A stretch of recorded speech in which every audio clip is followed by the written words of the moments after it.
ആഹാ, അത് ശരി. തട്ടിപ്പ് നടത്തിയാണ് കമ്പനിയിൽ കയറാൻ നോക്കിയത്.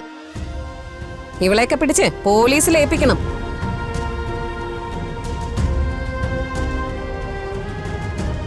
ആ അപ്പോയിന്റ്മെന്റ് ഓർഡർ തിരിച്ചു വാങ്ങിച്ചിട്ട് ഇവളെ പറഞ്ഞു വിടു സ്വാമി.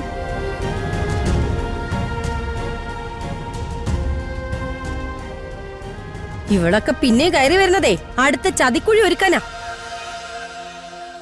വേഗം പറഞ്ഞു വിട്. അല്ല അങ്ങനെ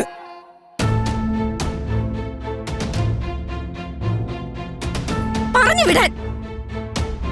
ദൈവമേ, എന്ത് ചെയ്യണം? എന്തെങ്കിലും വഴി കണ്ടെത്തി ഋതുവിനെ പ്രൊട്ടക്ട് ചെയ്തേ മതിയാവൂ. ഇറങ്ങി പോടി.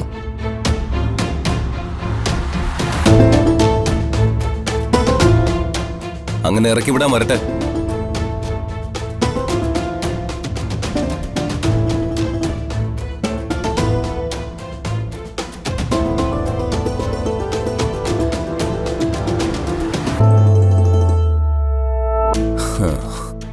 ഇവള് അങ്ങനെ അങ്ങ് വിട്ട് കളഞ്ഞാലോ അമ്മേ.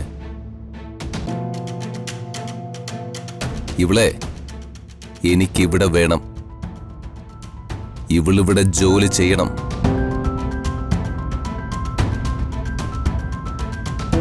നമ്മളോട് ചെയ്തതിനൊക്കെ ഇവിടെ വെച്ച് പകരം വീട്ടണോ അമ്മേ?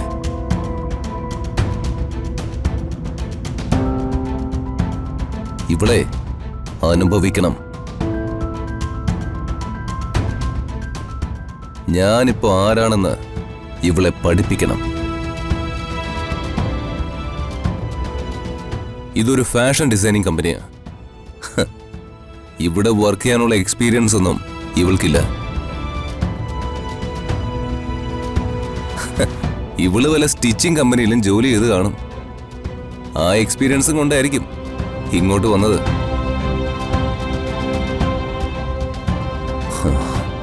ഇവളുടെ ഫയൽ ഞാൻ കണ്ടിരുന്നെങ്കിൽ ഞാൻ ഇവൾക്ക് ഒരിക്കലും ജോബ് കൊടുക്കുമായിരുന്നില്ല.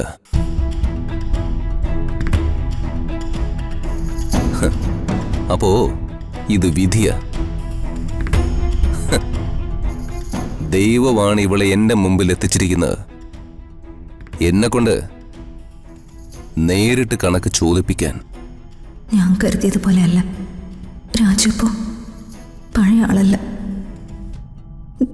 ഞാൻ രാജുവിന്റെ മനസ്സിലേ ഇല്ല.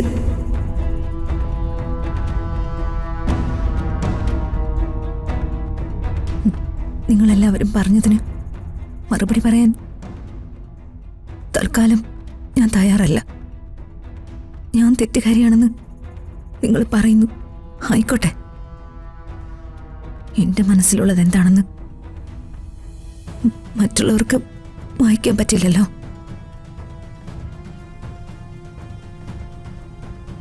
ഇതാരുടെ കമ്പനിയാണെന്ന് അറിയാതെയാ ഞാനവിടെ ഇന്റർവ്യൂവിന് വന്നത്.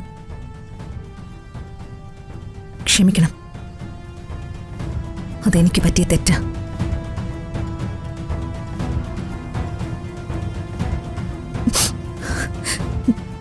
എനിക്ക് ഈ ജോലി വേണ്ട. ഞാൻ പോവാ.